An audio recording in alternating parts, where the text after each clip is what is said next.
Para contribuições de generosidade, oferta cwb@saldaterralocal.org.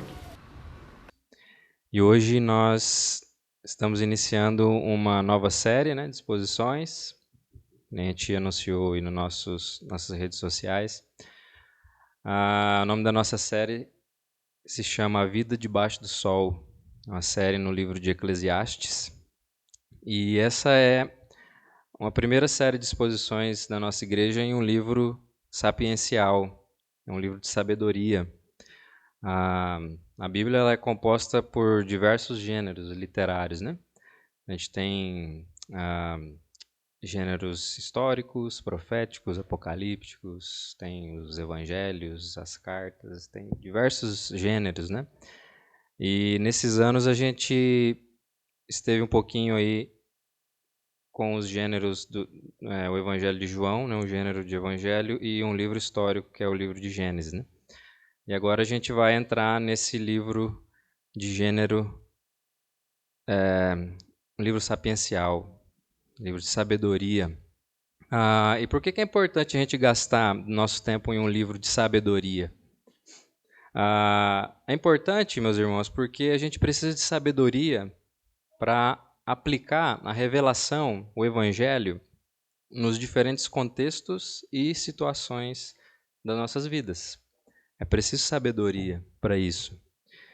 E por que a gente vai voltar a nossa atenção especificamente para Eclesiastes? Nós queremos ser muito importante começar, antes de tudo, entendendo a realidade da vida debaixo do sol, que é uma expressão muito presente no livro de Eclesiastes. Eclesiastes é um livro realista sobre a vida, o lugar e o fim último do ser humano, a finalidade do ser humano nesse mundo. Alguns vão dizer que Eclesiastes é um livro bem pessimista, cético, né? Outros vão chegar até a afirmar que Eclesiastes é um livro totalmente nihilista, assim, né? Não crê sentido em nada, não vê sentido em nada. Mas o que nós temos nesse livro, na verdade, é sabedoria cultivada a partir da perspectiva da aliança com o Deus Criador e sustentador de todas as coisas. É isso que nós temos em Eclesiastes. E, além do mais, em uma era secular, como diz aí o filósofo Charles Taylor, onde Deus tem sido atirado cada vez mais para as margens da vida, ou melhor dizendo, para o interior da privacidade do indivíduo, né? Alguns vão até dizer que a gente vive hoje numa sociedade pós-cristã, então se torna extremamente necessário para nós o tipo de sabedoria presente em Eclesiastes. Nós precisamos cultivar o olhar realista de uma pessoa aqui, de um autor que se chama pelo nome Kohelet, que é o pregador ou mestre, como vão trazer algumas traduções aí para o português, desse rico livro de sabedoria bíblica. Uma sabedoria que aponta para os limites e para o iminente fracasso de toda e qualquer tentativa humana de encontrar sentido olhando apenas abaixo do sol. Então, diante dessas breves informações, gostaria da gente ir para a leitura do trecho de hoje. É o primeiro trecho, então, da nossa série, A Vida Debaixo do Sol, o nosso primeiro episódio. E a gente vai trabalhar o trecho do capítulo 1, do versículo 1 até o versículo 11. Esse é o primeiro trecho da nossa série. Eclesiastes 1, do 1 ao 11.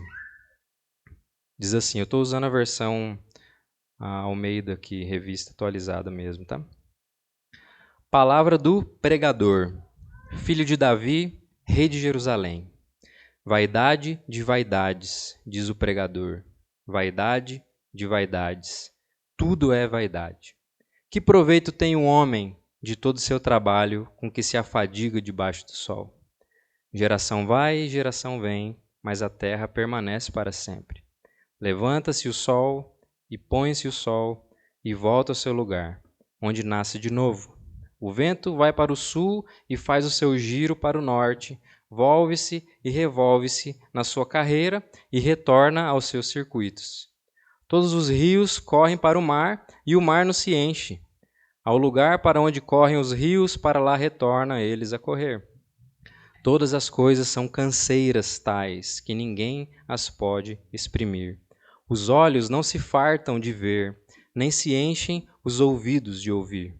O que foi é o que há de ser, e o que se fez, isso se tornará a fazer. Nada há, pois, novo debaixo do sol. Há alguma coisa de que se possa dizer, vê, isso é novo? Não, já foi nos séculos que foram antes de nós. Já não há lembrança das coisas que precederam, e das coisas posteriores também não haverá memória entre os que hão de vir depois delas. Amém? Vamos orar. Deus, quero te agradecer por esse momento. Muito obrigado pela sua palavra. Muito obrigado pela oportunidade que o Senhor nos dá de poder ser afetado por ela, Pai. Que o seu Espírito Santo venha conduzir cada palavra, cada ensinamento, cada verdade aos nossos corações, Pai, nesse momento. Em nome de Jesus. Amém. Então, meus irmãos, estamos aqui diante do pregador, né? E justamente é esse quem nos fala, né? O versículo 1 aqui vai dizer palavra do pregador. E como eu disse anteriormente, é uma palavra em hebraico chamada kohelet. Eu não sei nem se é assim que pronuncia, tá? Mas é escrito assim no transliterado aqui em português, né? Kohelet. O que significa isso, o pregador? Significa aquele que reúne uma assembleia, uma congregação. Também a gente poderia dizer que é aquele que fala na eclésia, ou a eclésia. E é daí que vem o título para português, Eclesiastes. É uma palavra de difícil tradução, só que ela pode ser bem empregada aí como o pregador, ou mestre também, né? Alguém que se dirige, que fala à igreja, ao povo, à congregação. Mas ele fala não como qualquer pregador. Esse pregador, em específico, ele se dirige à congregação como alguém instituído de autoridade entre o povo. Esse é o pregador aqui de Eclesiastes. E o restante do versículo 1 vai dizer que ele é filho de Davi, rei de Jerusalém.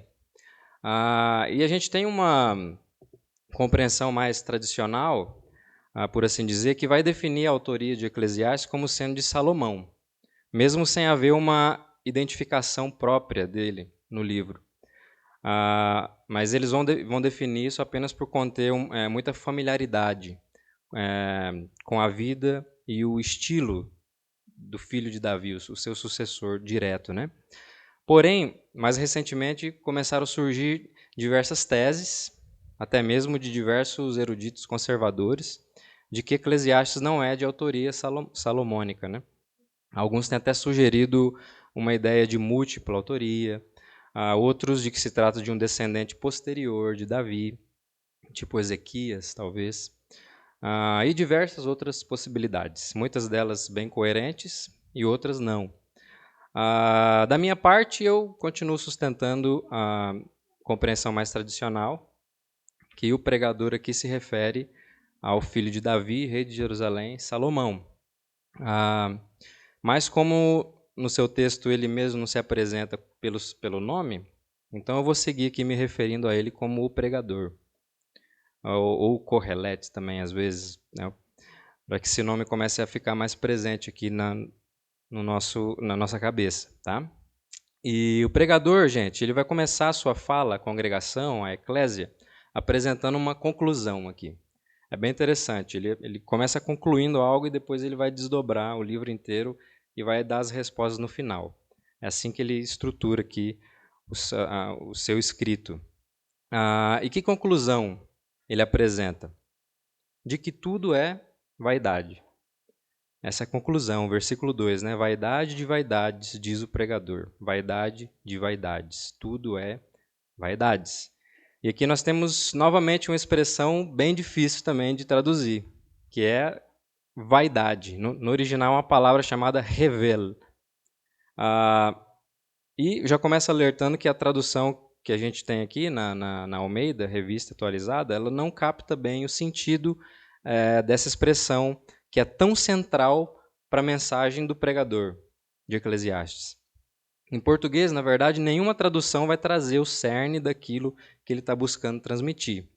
Revel, a gente poderia dizer que a melhor tradução para essa expressão seria algo como vapor, sopro, sendo o mais literal possível.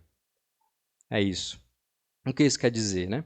E aqui eu vou usar um pouco um trecho das palavras de Philip Ryken, que ele diz assim: a palavra hebraica revel se refere a um respiro ou vapor, como uma baforada de fumaça que se levanta de um fogo ou como uma nuvem de vapor que sai de um hálito quente numa manhã fria.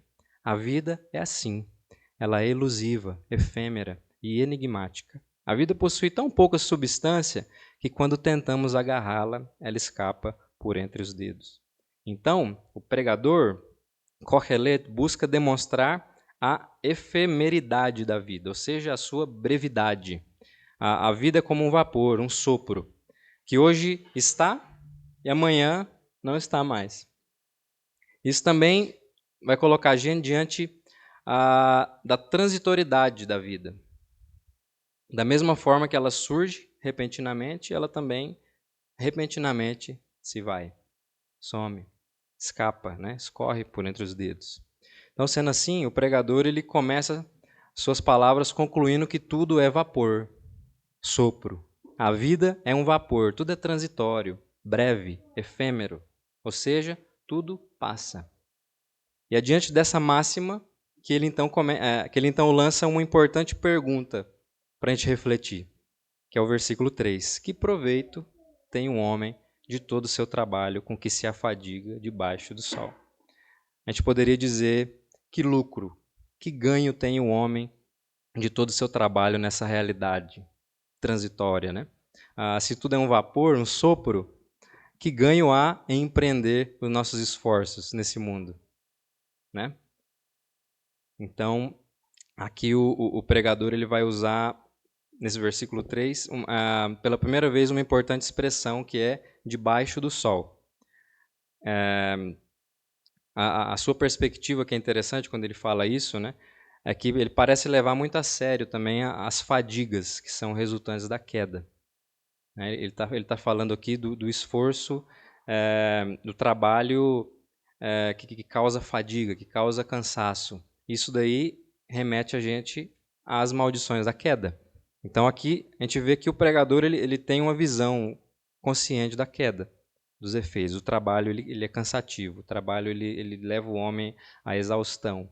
E se o mundo é isso, é transitório, é vapor, então que proveito tem nisso tudo, né? Que proveito tem de ficar se cansando, né? Com isso tudo?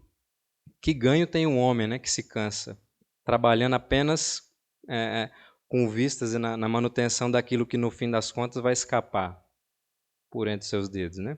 Que ganho tem? Então, aqui ele também é muito consciente da jornada sofrida que o ser humano trilha em direção à morte. Ele também é muito consciente. Para que a gente vai fazer isso se no final das contas a gente vai morrer, vai virar pó de novo? A gente vai voltar à terra de onde a gente saiu, né? Por quê?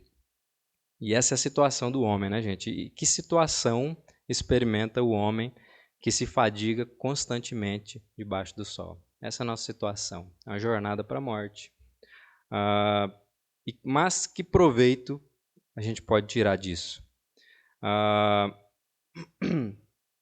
O pregador ele vai continuar, então, depois que ele lança essa pergunta para a gente refletir, como se ele quisesse dizer agora, né? Ó, veja, isso tudo não é uma coisa da minha cabeça, né? É só a gente observar um pouco a realidade ao nosso redor. E ele vai para o versículo 4, vai dizer, né? Geração vai, geração vem, mas a terra permanece para sempre. Então ele começa fazendo o quê? Ele começa levando o seu público a observar a estrutura da criação em relação às gerações humanas. E ele começa a desconstruir aquela ideia de progresso e evolução natural da humanidade. Aquela ideia de que a humanidade, com o tempo, vai ganhando consciência, a gente vai se livrando dos nossos males e a gente vai chegar num ponto que vai estar tudo bacana, né? Ele já começa a desconstruir isso aqui. Geração vai, geração vem e a Terra permanece para sempre.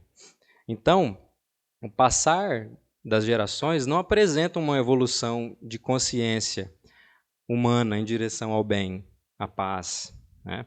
O passar das gerações em relação à estrutura da criação apenas mostra que, assim como tudo passa, todo passageiro, viajante, todo. Agora me fugiu a palavra. Todo peregrino, né, também vai passar. Então, cada geração é como um grupo de passageiros que, em determinado momento, finalizam a sua viagem. E o mundo continua aí, né? A criação de Deus continua aí, funcionando, seguindo seu fluxo, dia após dia, mês após mês, ano após ano, século após século, geração após geração. E é interessante porque isso é totalmente de acordo com as palavras do salmista também, lá no Salmo 39, 12, que ele vai dizer: ouve minha oração, Senhor, escuta meus clamores por socorro. Não ignores minhas lágrimas, pois sou como um estrangeiro diante de ti, um viajante que está só de passagem, como eram os meus antepassados. Então, o pregador ele traz uma consciência que é uma consciência acerca do ser humano coerente com a perspectiva do povo da aliança, do povo do pacto. Então, quando ele fala que geração vai e geração vem, mas a terra continua, ele não está falando nenhuma abobrinha. Ele está consciente do que é o ser humano, numa consciência bíblica, de acordo com uma revelação de Deus. Porém, aqueles que se limitam a sua perspectiva apenas para a vida debaixo do sol, quando observam isso, eles acabam numa espécie de desencantamento com a realidade, com o mundo e consequentemente, com a própria existência. Olha os versículos 5 ao 7, né? Levanta-se o sol e põe-se o sol e volta ao seu lugar, onde nasce de novo. O vento vai para o sul e faz seu giro para o norte, volve-se, revolve-se na sua carreira e retorna aos seus circuitos. Todos os rios correm para o mar e o mar não se enche. Ao lugar para onde correm os rios, para lá tornam eles a correr. É interessante porque algumas Bíblias vão colocar isso aqui no subtítulo como como que é a eterna rotina, né? Eles vão chamar esse trecho aqui que fala da forma com que o mundo funciona sobre uma rotina tediosa, né? Eles vão trazer isso. Mas é justamente isso, quando a pessoa ela passa a ver as coisas apenas da perspectiva de abaixo do sol, o mundo perde o sentido, desencanta. É uma rotina, uma repetição tola, que não faz sentido nenhum. Olha ali, as águas do mar, dos rios caem no mar e ele nunca enche. Que sentido tem essa água ficar correndo aí, né, o tempo inteiro? Não acontece nada. Pô, podia o mar transbordar e aconteceu, né, um negócio de tempos em tempos, mas não acontece, né? Então a pessoa ela desencanta com a estrutura da criação.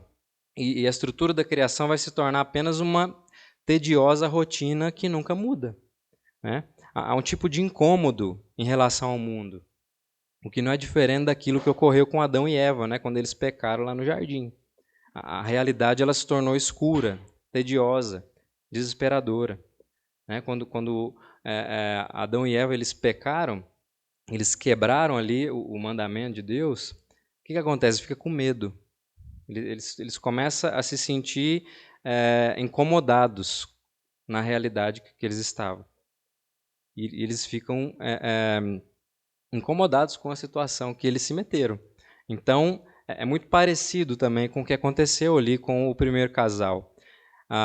E com isso, ocorre o quê? Ocorre a perda do ordinário.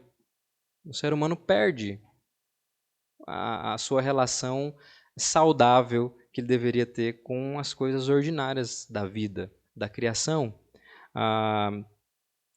Por isso, no versículo 8, né, o pregador vai dizer: todas as coisas são canseiras tais que ninguém as pode exprimir. Os olhos não se fartam de ver, nem se enchem os ouvidos de ouvir. Então, o ser humano é como se ele estivesse se deslocando na realidade. Ele perdeu o seu lugar. Ele agora está num lugar estranho, tedioso, sem sentido. Nada faz sentido. Né? O desencantamento da realidade, né? A perda do ordinário, ele causa no homem que está limitado à vida debaixo do sol uma profunda crise existencial. A experiência com a estrutura criada passa a ser vista apenas como uma relação de cansaço, de fadiga, que não leva a lugar nenhum. Por exemplo, a gente experimenta de tudo nesse mundo, mas mesmo assim a gente não consegue exprimir nada, guardar nada. No final, tudo vai escorrer por dentro dos nossos dedos, por meio dos nossos dedos, né? Por exemplo, nossos olhos, nossos ouvidos, eles nunca se fartam com as experiências. No fim das contas, a gente está sempre tentando eternizar o temporal. Por exemplo, nada contra, viu, Gesiel? Fotos, por exemplo, fotografias. Né? A gente está tentando eternizar momentos, guardar, segurar. Pô, isso aqui tá tão massa, tira uma foto. Né? A gente joga essas fotos nem sabe aonde, mas a gente tem esse desejo de tentar guardar aquele momento, aquela experiência. Por quê? Porque no fim das contas a gente sabe que a gente vai perder ela. Entende? Vídeo, um monte de coisa, grava vídeo para depois ficar assistindo e tal. E por aí vai. Então a gente nunca se farta, a gente vê um monte de coisa bonita, a gente ouve tanta coisa boa, mas no fim das contas a gente não consegue segurar isso. Aquela sensação ali de satisfação do momento sempre vai. E a gente está tentando eternizar o temporal o tempo inteiro. E é justamente nesse afã, né, de reverter essa situação que muitas das vezes é uma tentativa frenética do ser humano de inovar, de talvez criar algo novo que vai resistir, que vai superar, por fim, revela a vaidade, o vapor, o sopro, né, dessa realidade tediosa e desesperadora. Mas o pregador, né, Kohelet, ele é realista demais para não confrontar essas expectativas. Ele faz questão de colocar no chão os pés da eclésia, da congregação, do povo. No versículo 9, o que ele vai dizer? Né? O que foi, é, e o que há de ser. O que foi, é, o que há de ser. E o que se fez, isso se tornará a fazer. Nada há, pois, novo debaixo do sol. Então, mais uma vez, a ideia de uma jornada de progresso, né, evolução natural humana, é desconstruída pelo pregador.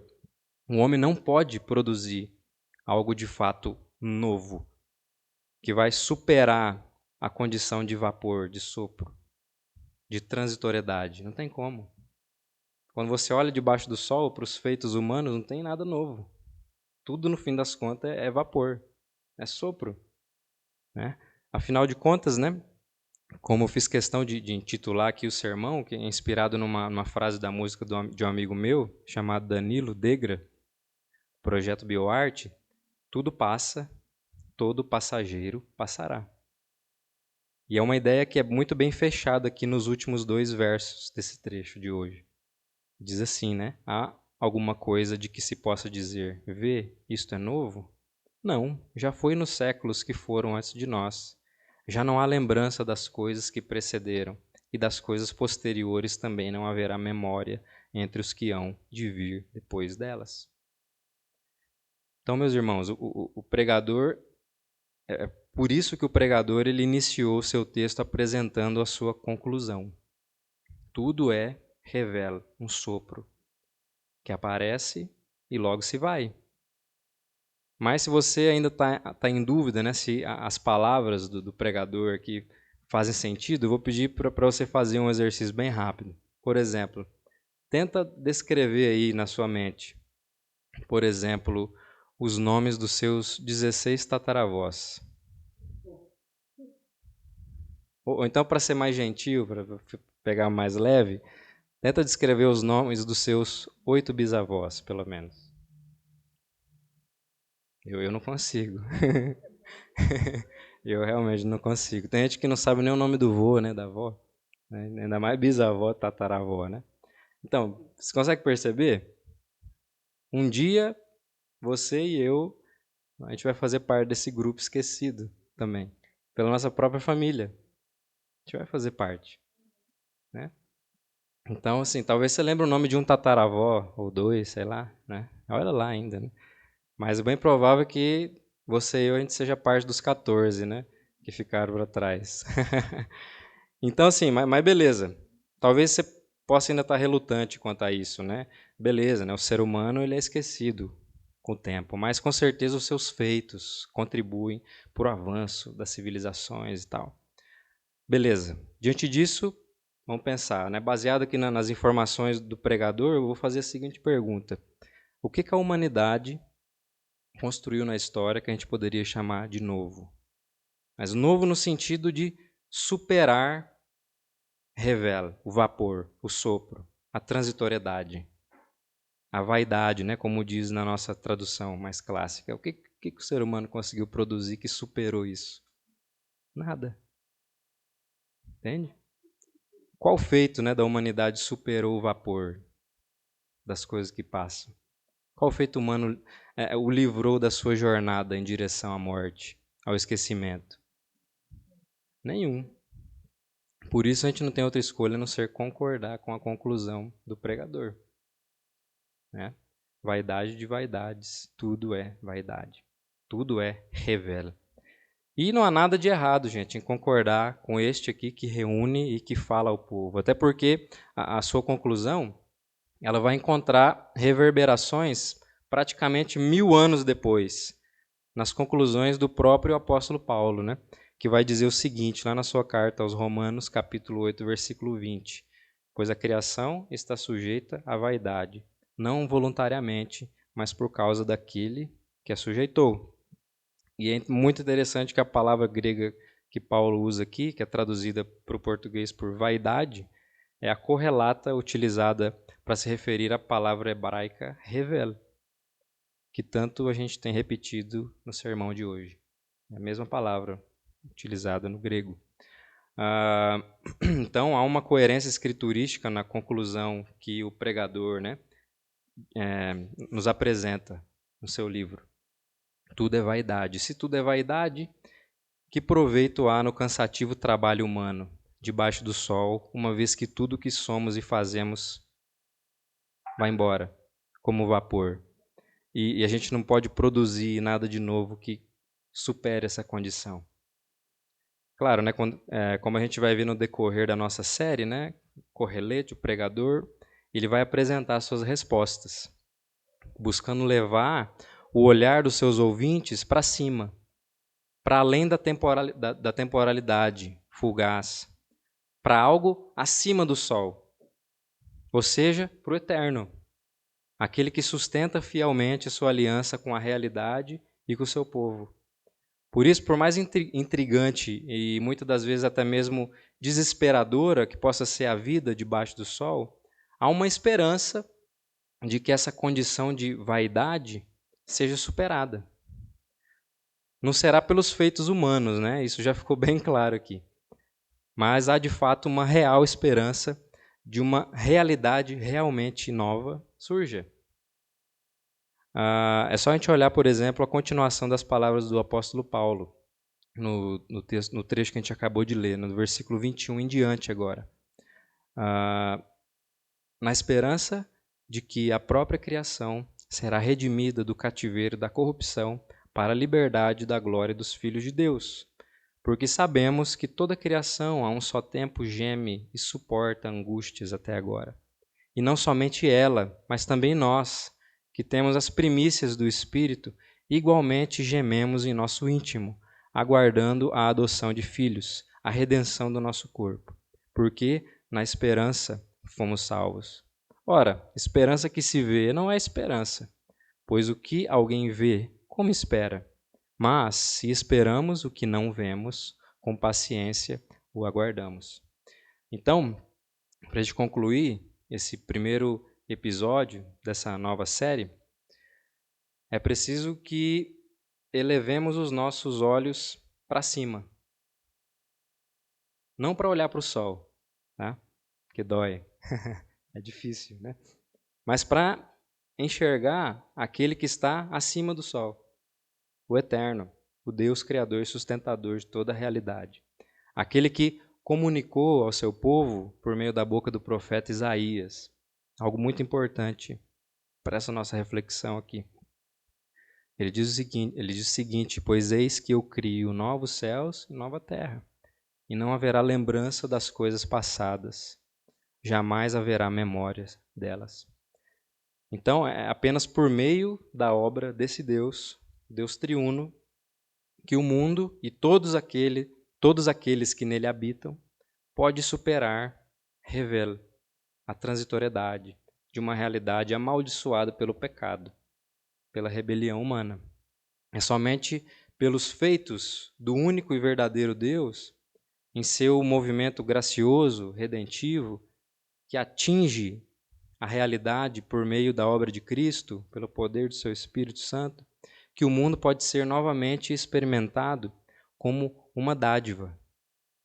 Uma dádiva que afirma em sua estrutura não uma monotonia tediosa na sua ordem constante, mas a bondade, a verdade e a beleza de um pacto, de um compromisso de amor leal, que é sustentado pelo Criador.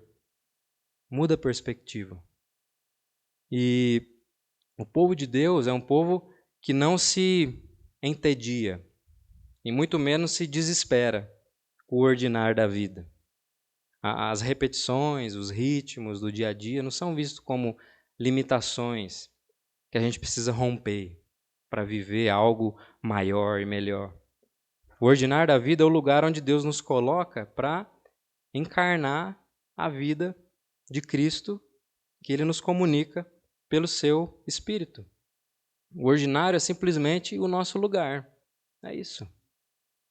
O lugar que a gente perde quando a gente vira as costas para o Senhor que sustenta todas as coisas. Por isso, crente, né, não tente fugir do ordinário.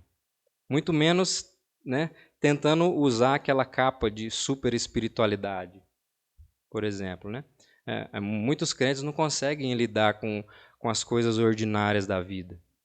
E eles acabam se enveredando, por exemplo, em práticas de buscas frenéticas, né, por sobrenatural, pelo extraordinário, vida de milagres e tal. E eles acabam nunca conseguindo fazer com que a sua fé toque os âmbitos ordinários das suas vidas. Crentes assim acabam tendo um efeito reverso, na verdade. Na tentativa de ter uma fé grande, forte, uma fé sobrenatural, né, que extrapola os limites da realidade comum, eles acabam, na verdade, com uma fé fraca. Por quê? Porque é uma fé que não consegue abarcar a existência como um todo. É uma fé limitada. Não toca a vida comum. Né? Não toca a realidade que ele está inserido como um ser humano, criado por Deus.